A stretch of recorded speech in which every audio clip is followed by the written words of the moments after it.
ওস্তাদ, আমাদেরকে আগে প্রথমত দেখতে হবে গাড়িতে লক আছে কিনা।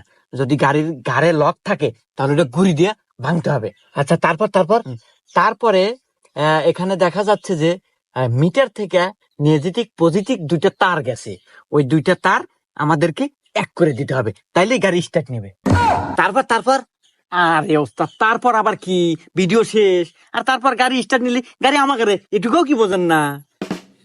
আচ্ছা তাহলে নি, চল চল আয়। এই আসলে তো লক রে। আরে গাড়ি লক আছে, তাহলে কি বানাইবো জানি? আরে গুড়ি বানা নাকবো, হারাই ভুলে গেছে রে। হ্যাঁ ভাইছে ভাইছে, তারপর কি বানাবো? আরে গাড়িতে মাথার এনে দুটো নেগেটিভ পজিটিভ তার আছে, জোড়া বানাইবো। জোড়াতে জোড়াতে জোড়াতে ওস্তাদ।